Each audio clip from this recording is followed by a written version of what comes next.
नवाब मलिक साहब, आपकी प्रतिक्रिया धर्मेंद्र प्रधान की बात को सुनने के बाद और उसके पहले वित्त मंत्री निर्मला सीतारमण के बजट भाषण को सुनने के बाद, कैसा लगा बजट आपको?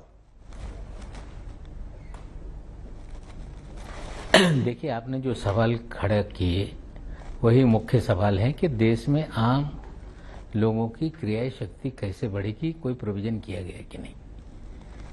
देश में सेस जो पेट्रोल डीजल पे लगाया गया, रीस्ट्रक्चर कर रहे हैं, कह रहे हैं, तो क्या वो ग्राहक पे सीधे नहीं जाएगा?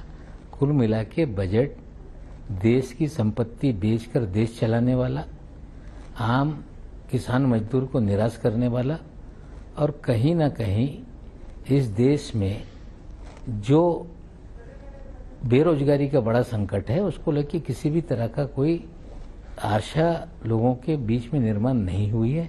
हमें लगता है कि घोषणाएं बहुत सारी की, एक बजट में घोषणा हो जाती है, 15-15 साल तक योजनाएं चलती हैं, तो हमें लगता है ठीक है, अगर बजट है पेश करेंगे, लेकिन जो आम आदमी है उसकी क्रय शक्ति कैसे बढ़ेगी, इकोनॉमी में तेजी कैसे आएगी, इसको लेके कोई भी कार्यक्रम नहीं। हमने देखा कि पिछले दिनों कोविड था, अर्थव्यवस्था चौपट हो गई, लेकिन गरीब आदमी गरीब होता गया, लेकिन चंद पूंजीपति वो और अमीर बन गए। तो इसी तरह का बजट है, गरीब को गरीब बनाने वाला, अमीरों को और अमीर बनाने वाला, और इससे ज्यादा कोई भी कार्यक्रम इस बजट में नहीं है। बोलिए अजय आलोक साहब, क्या जवाब देंगे? जेडीयू को भी ऐसा लगा क्या बजट? अजय जी, देखिए, ऐसा है कि कोई बजट में जी मैं ये कह रहा हूं कि किसी भी बजट में नौकरियों की घोषणा नहीं की जाती है। हाँ, उसके उपाय जरूर तलाशे जाते हैं। आज इस बात की जरूर तारीफ करनी चाहिए कि कोरोना काल के बाद का ये बजट है, तो कहीं ना कहीं अपने आप में एक ऐतिहासिक बजट ये है कि देश इतने वित्तीय गंभीर संकट से बाहर निकल के आज भी हम प्राइमरी इन्वेस्टमेंट, हमारा फोकस कहां गया? हम गए हेल्थ पे, क्योंकि पिछले एक साल हमने हेल्थ की त्रासदी देखी है। 2 महीने का लॉकडाउन करना पड़ा हमें अपने अस्पतालों की व्यवस्था सुदृढ़ करने के लिए। तो हेल्थ में 137% का उछाल आया है, जो अपने आप में अभूतपूर्व है। इससे हमारे मेडिकल इंफ्रास्ट्रक्चर कितना इंप्रूव होगा, कितनी जॉब जनरेट होगी, ये कोई कौम आम आदमी सोच सकता है। 25,000 करोड़ के रोड प्रोजेक्ट्स हम बंगाल में, तमिलनाडु में, केरला में दे रहे हैं, इससे कितनी नौकरियां जनरेट होंगी, ये कोई सोच सकता है। आत्मनिर्भर भारत का पैकेज 1,98,000 करोड़ का है। ये क्या पैसा जब हवा में जाएगा? ये पैसा जब लगेगा, जमीन पे उतरेगा अगले 3 वर्षों के अंदर, तो नौकरियां इसी से जनरेट होगी, कोई दूसरी जगहों से जनरेट नहीं होने वाली है।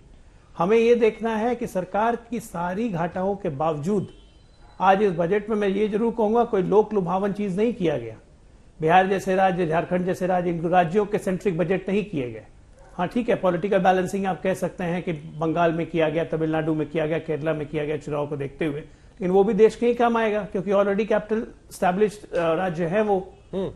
इसीलिए मिला जुला अगर आप देखा जाए तो ये अपने आप में एक ऐसा बजट है जो आने वाले दिनों में एक सुखद भविष्य की कामना देता है। प्रीपेड मीटर्स बिजली में ये बिहार ने शुरू की थी, देश ने इसे अपनाया है।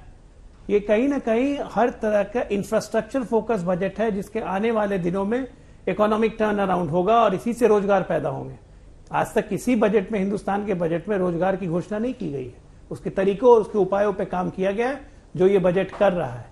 4 लाख करोड़ रुपए बजट हमने पिछले साल भी से बढ़ाया है। तो इसकी रेवेन्यू और 9.5% का फिस्कल घाटा होने के बावजूद भी, ठीक, राजकोषीय घाटा के बाद, मुझे लगता है सरकार के प्लान में, परिस्थिति में, इन समयों में क्या इससे अच्छा बजट नहीं हो सकता। बतौर पार्टनर साथ हैं, इस पर मैं आपसे कमेंट लूं। उसके पहले नरेश गुजराल साहब अपनी बात रखिए बजट पर, जो बातें प्रधान साहब कहकर गए अभी, और उसके पहले जो सुबह बजट भाषण हुआ वित्त मंत्री का।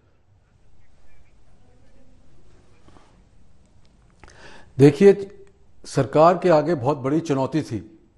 इतना भयानक रिसेशन कभी भी इंडिपेंडेंस के बाद इस देश ने नहीं देखा। करोड़ों लोगों की नौकरियां चली गई, पेंडेमिक के साथ लड़ना था। उसको मद्देनजर रखते हुए आज सरकार को इस चुनौती का सामना जो उन्होंने किया, उसके लिए मैं कहूंगा कोशिश पूरी थी। लेकिन बजट का जो दिन होता है, उस दिन हर वित्त मंत्री एक सपनों का सौदागर होता है।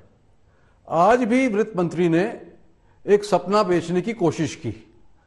आप अगर गौर से देखिए तो ये कहा गया कि 6.8% जीडीपी का डेफिसिट होगा, लेकिन अगर आप आंकड़े देखिए टोटल जो आमदन है और टोटल जो खर्चा है, इस साल वित्त मंत्री ने कहा लगभग 35 लाख करोड़ का टोटल खर्चा होगा।